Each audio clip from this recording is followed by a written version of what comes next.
Everyone, आज मैं आप लोग के साथ शेयर करूंगी अपने सीपीओ एसआई को क्लियर करने की जर्नी, प्री से लेकर फाइनल सिलेक्शन तक, रैंक 47 हासिल करने तक। और इस वीडियो से मुझे लगता है कहीं ना कहीं आपको बहुत मोटिवेशन मिलेगा और आप भी इस एग्जाम को जरूर क्रैक कर सकते हैं। सीपीओ 2020 का नोटिफिकेशन आया 17 जून को और जो टोटल नंबर ऑफ एप्लीकेंट्स थे वो थे लगभग 6,75,000 और उसमें से एक मैं भी थी। फिर लगभग 5 महीने थे एग्जाम तक। मेरा एग्जाम था 24 नवंबर को और इस 5 महीने में मैंने अपने सारे सब्जेक्ट्स को अच्छे से कवर किया, सबको रिवाइज किया। इंग्लिश करी मैंने इन सारी बुक से और वोकैबुलरी मैंने BMW से करी। इससे मैंने प्रीवियस ईयर क्वेश्चन सॉल्व किए और इसमें जो वोकैबुलरीज थी वो भी मैंने पढ़ी। जीएस के लिए मैंने कुछ टॉपिक्स नोट डाउन कर लिए थे। स्पेसिफिक टॉपिक्स में ज़्यादा जीएस में इंटरेस्टेड नहीं थी, तो जो सर्टेन स्टैटिक के टॉपिक्स थे वो सब मैंने लिखे और किरण की ये छोटी सी बुक से ही मैंने इन सब टॉपिक्स को कवर किया। और ये बुक काफ़ी अच्छी है, आप चाहो इसको ले सकते हो। करंट अफेयर्स के लिए मैंने डॉक्टर गौरव गर्ग को फॉलो किया। इनकी करंट अफेयर्स की क्लासेस पेड थी और स्टडी IQ एजुकेशन पर ये आपको मिल जाएगा अगर आप करना चाहो। फिर मैंने रीजनिंग के लिए एक सिर्फ प्रीवियस ईयर की बुक ली और कुछ जो टॉपिक्स होते हैं जैसे कैलेंडर और काउंटिंग फिगर्स, इनके नोट्स बना के इनको मैंने एग्जाम टाइम से पहले रिवाइज किया। मैथ्स की मैंने कोचिंग ज्वाइन करी थी, मैथ्स मंत्र क्लासेस बाय पुनीत चौधरी, और जो क्लास में सर प्रोवाइड करते थे ये क्वेश्चन PDFs, इन्हीं को मैंने सॉल्व किया। अलग अलग चैप्टर्स की PDFs थी मेरे पास और इनके जो भी इम्पोर्टेंट क्वेश्चंस थे उनको मैं अपने कॉपी में नोट डाउन कर लिया था एक तरफ, क्योंकि इसमें तो बहुत सारे क्वेश्चंस होते हैं PDF में, तो मैंने एक जगह सारे क्वेश्चंस नोट डाउन किए ताकि एग्जाम टाइम से पहले रिवाइज करना आसान हो जाए। और इसके अलावा जो कुछ क्वेश्चंस होते हैं जो टेस्ट्स में देखने को मिले थे मेरे को, जो थोड़े से हार्ड थे, थोड़े से डिफिकल्ट थे, उनको भी मैंने इसी कॉपी में नोट डाउन किया ताकि एक अंडरस्टैंडिंग हो एग्जाम से पहले अगर बाई चांस कोई डिफिकल्ट क्वेश्चन आ जाता है तो। इसके अलावा एक आखिरी चीज़ जो मैंने मैथ्स में करी, प्रीवियस ईयर की एक जो बुक होती है प्रीवियस ईयर क्वेश्चंस की, उनको भी मैंने सॉल्व किया।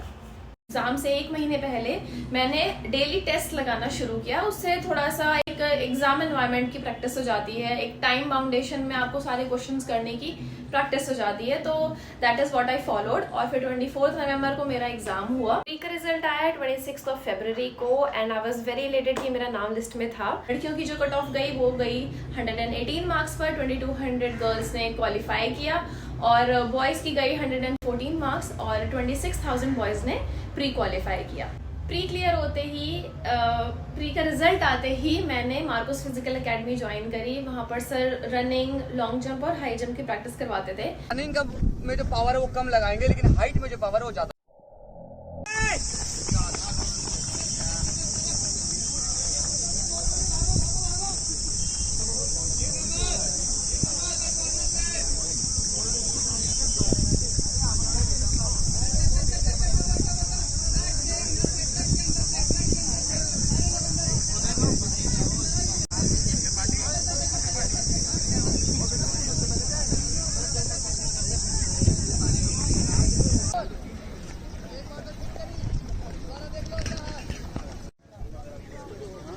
उठा दो ऊपर बस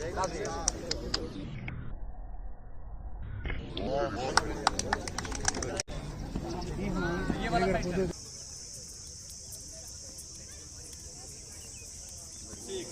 अब अप्रैल में लॉकडाउन लगता है और उसमें बिल्कुल अनसर्टेनिटी हो जाती है कि फिजिकल पता नहीं कभी जाके होगा, पर फिजिकल की डेट आती है लॉकडाउन खत्म होने के बाद। मेरी जो डेट थी वो 21 अगस्त थी और रक्षाबंधन से जस्ट एक दिन पहले, और उस दिन का सिनेरियो तो बहुत ही अलग था। जो सेंटर आया मेरा वो था BSF नजफगढ़ कैंप और उस दिन हो रही थी बहुत तगड़ी बारिश। सुबह से ही बारिश शुरू थी। रिपोर्टिंग टाइम जो था वो था 6 o'clock इन द मॉर्निंग। लगभग 5:30-6 बजे जाकर मेरे को एक कैब वाले ने कंफर्म किया और फिर मैं कैब में बैठकर वहां पर पहुंची।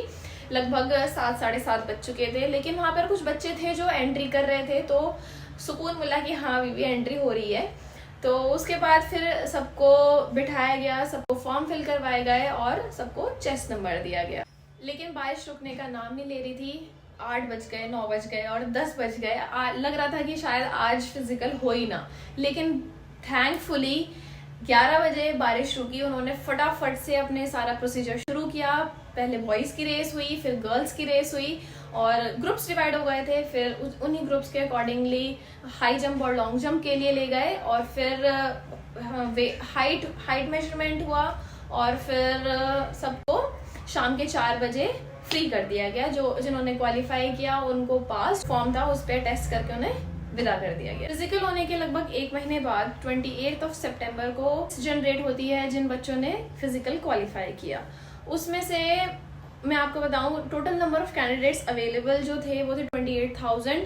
प्रेजेंट होने वाले थे सिर्फ और सिर्फ 11,000 और क्वालिफाई करने वाले थे उसके हाफ लगभग 5,500। और जो टोटल नंबर ऑफ गर्ल्स जो थी जिन्होंने क्वालिफाई किया वो थी सिर्फ 470। करनी थी मेंस की प्रिपरेशन और मेंस होना है नवंबर में। 8 नवंबर की डेट है और इसके लिए मैंने 4 बुक्स फॉलो करी। SP Bakshi, MB publication previous year, BMW vocabulary and black book vocabulary. इन सभी बुक से मैंने ग्रामर्स और वोकैबलरी को साथ साथ पढ़ते हुए टेस्ट देते हुए अपनी प्रिपरेशन करी मेंस के लिए और मेंस काफ़ी अच्छा हुआ मेरा। 6 जनवरी को आता है पेपर 2 का रिजल्ट और गर्ल्स की कट ऑफ गई 280 मार्क्स पर और टोटल नंबर ऑफ गर्ल्स जिन्होंने क्वालिफाई किया वो थी 433 and total number of boys थे लगभग 4200। पेपर 2 क्लियर हो चुका है, अब बचा है सिर्फ मेडिकल, ड्रीम जॉब को अचीव करने का एक आखिरी स्टेप। मेडिकल की जो डेट्स थी वो थी 18 अप्रैल ऑनवर्ड्स और जो मेरी डेट थी वो थी 29 अप्रैल। मेरा सेंटर आया ITBP हॉस्पिटल, टीगरी कैंप, दिल्ली।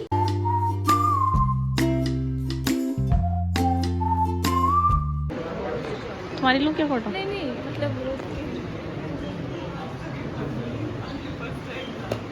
आराम से सारा पूरा मेडिकल का प्रोसीजर हुआ। लास्ट में उन्होंने शाम को लगभग 3-4 बजे नहीं 4-5 बजे के करीब उन्होंने रिजल्ट डिक्लेयर किया। I was medically fit and very happy. अब उसके 1 महीने बाद आता है मेडिकल क्वालिफाइंग स्टूडेंट्स की लिस्ट एंड फिर DV की डेट मिलती है मुझे 15 जून। अब आप देखो कहाँ 2020 जून में नोटिफिकेशन आया था, अब 2022 जून डॉक्यूमेंट वेरिफिकेशन हो रहा है, तो 2 years गॉन। फाइनली लगभग 1 महीने बाद 15 जुलाई को आता है फाइनल रिजल्ट। लगभग 131 फीमेल्स एंड 1400 मेल्स ने अपनी फाइनल पोजीशन हासिल करी इस एग्जाम में and I congratulate to each and every one and to myself also. And मुझे लगता है कि अगर मैंने कर लिया तो आप भी कर सकते हो। अभी तो प्रोसीजर सिर्फ शुरू हुआ है, प्री होना बाकी है, आपका तो सारा का सारा प्रोसीजर होना बाकी है। आई होप आपको ये सारी वीडियो और सारी मेरी मेमोरीज पसंद आई होंगी।